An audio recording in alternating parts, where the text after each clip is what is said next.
Hello, what's up mga kasunyads? Welcome back to my YouTube channel.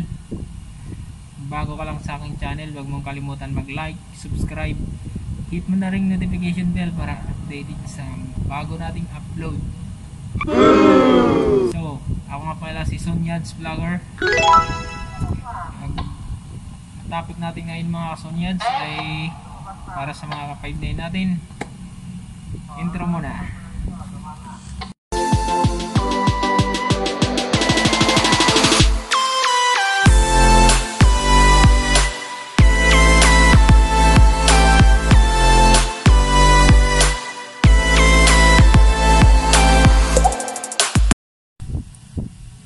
Ito nga mga kasunyads, no?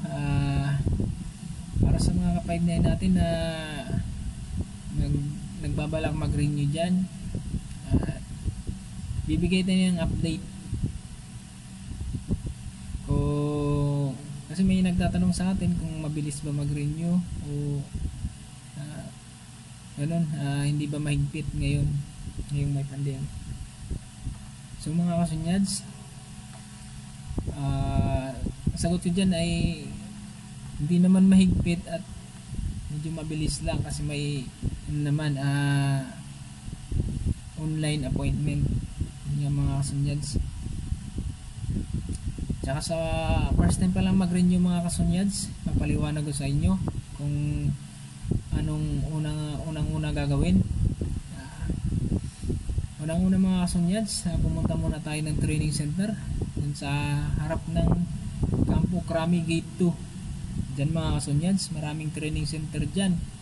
Diyan ang training center, Valiant, Rumbic, Baynard, yan, marami pa dyan mga kasunyads. Pag pumunta ka dyan mga kasunyads, kahit nakaano ka, yung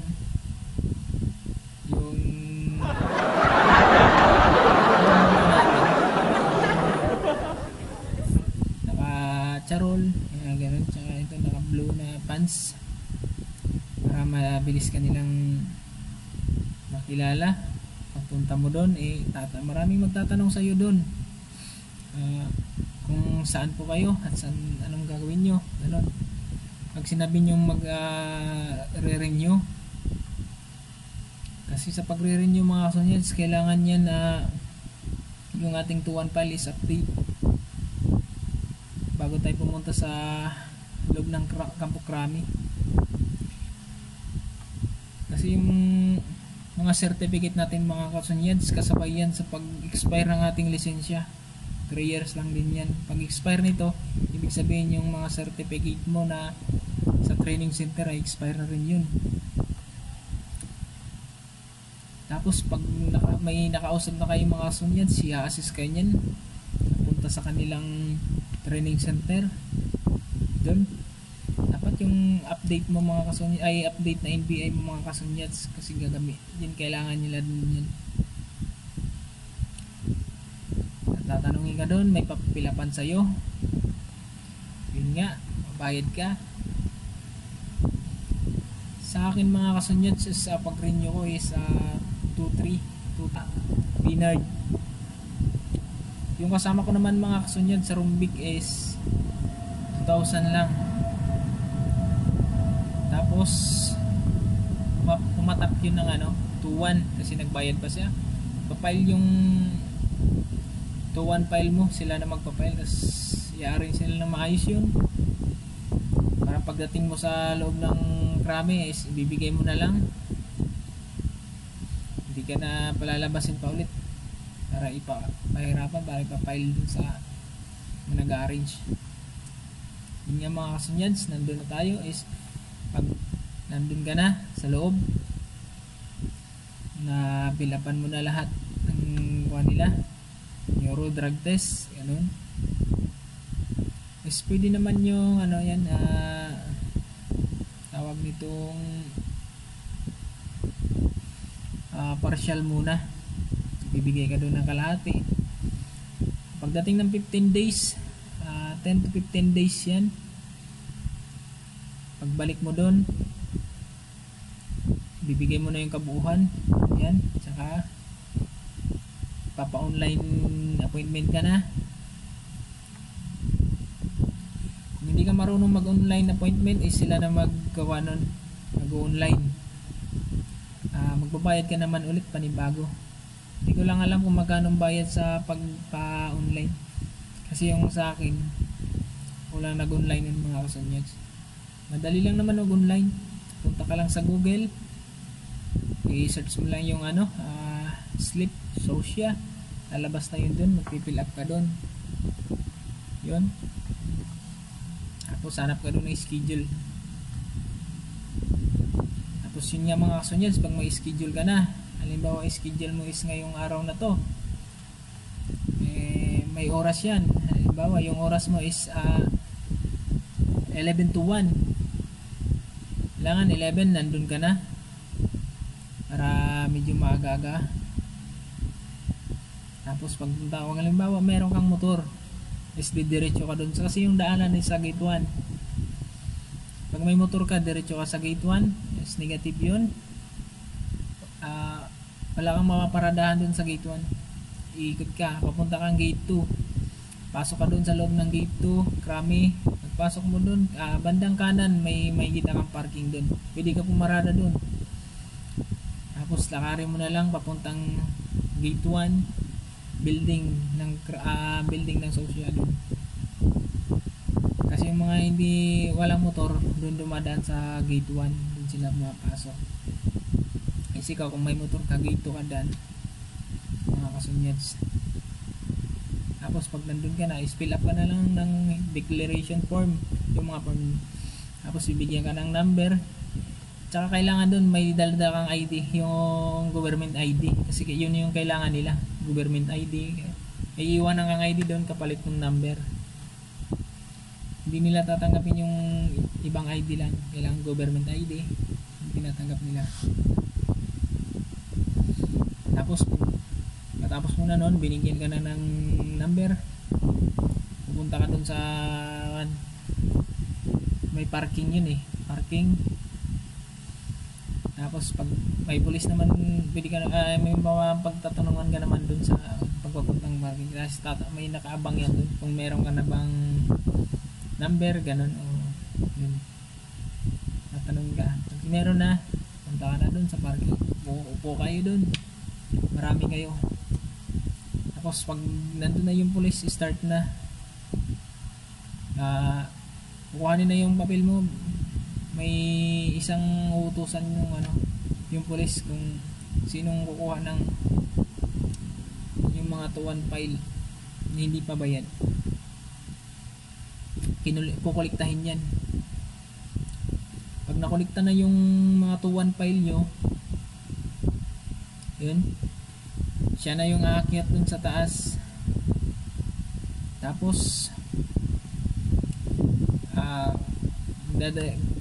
dun baga di pa naman tatatakan yun, bibigyan ng resibo pababa, kukuliktahin. Pagbaba niya, kukuliktahin na yung tagpa 500 din nyo, 500 kasi yung capture ng mga kasonyats, kukuliktahin yan 500. Tapos akyat yan ulit. Pag nakulikta na, akyat na naman siya ulit. Pagbaba nun, yun na yun, may tatak na yung mga resibo nyo, bibigay na sa inyo yung 2-1 file, yung resibo, okay na yun, hintay na lang kayo. Pag tumawag na yung pulis dun sa taas, pag nagkuman na yung dito sa baba na mapilahin na kayo, yun, tatayo na kayong lahat, pipila.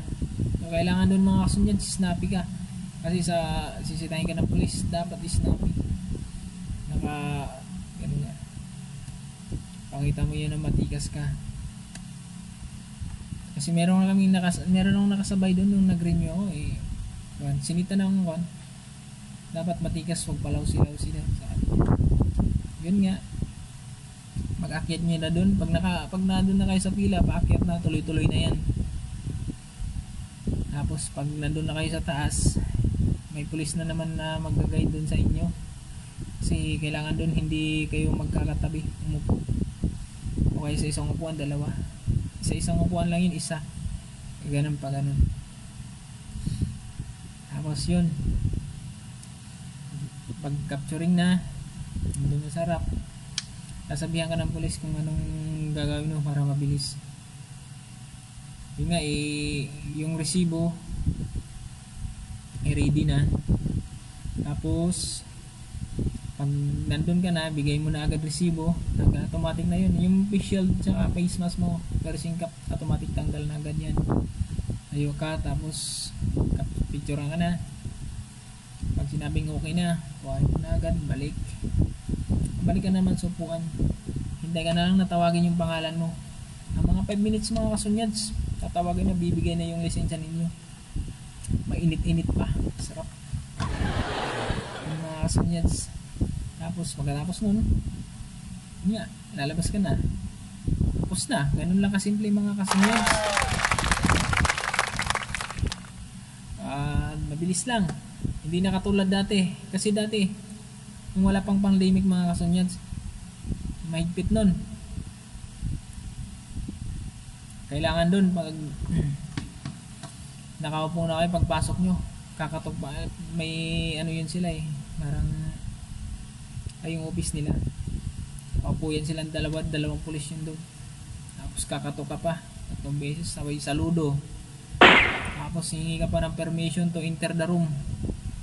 Pag hindi maisaludo mo, pupuntahin ka pa sa likod. Kasi meron namang nakasabay nun mga kasunyads, wala pang lockdown, officer siya, mali kasi yung saludo niya, kaya unang punta niya doon, nandun na siya sa harapan, saludo, sinabi niya ayusin yung saludo, hindi niya na ayos, pinaikot siya sa likod, tinuruan siya. Pagbalik niya doon, nandun na siya sa harapan, tapos na yung lima kasi yung mga sunyads nun nandun na siya sa unahan. Tapos pag saludo niya, mali ulit, kuha na naman siya. Kasi nung ako na nandun, hindi ko na siya nakuha kasi nandun na sa likod hindi ko alam kung pinakuha. Yung iba rin, kailangan nun yung gupit mo hindi mahaba, kasi pag mahaba di ka lalabasin kayo, papagupit mo na. Kaya akong nakasabay ng mga kasunyads na medyo mahaba yung buhok, tapos pinalabas sila ng pulis, pagupit daw muna. Kaya nung nag-capture ako nitong nakarang linggo na, pinagupit ko yan, pinaayos ko pag na hindi tayo madiskwili, hindi tayo matagalan, hindi magkaroon ng bulyaso yung natin capturing. Yun nga mga kasunyads, kwento ko sa inyo kung may update ng itong pandemic na. Pag nag-renew kayo, hindi ganong mahigpit, basta kompleto yung requirements.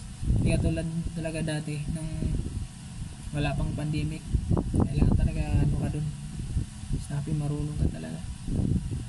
Ngayon may nakasabay ako, mga baguhan pa rin na wala nang tanong-tanong. Yung mga kasunyads, at sana nakakuha kayong idea sa shinare kong experience nitong pag-renew ko. Yung mga kasunyads, salamat, at sana wag nyo kalimutan mag-subscribe sa ating channel. Kung nagustuhan nyo, subscribe nyo na lang, pero kung hindi, sa inyo na yung mga kasunyads.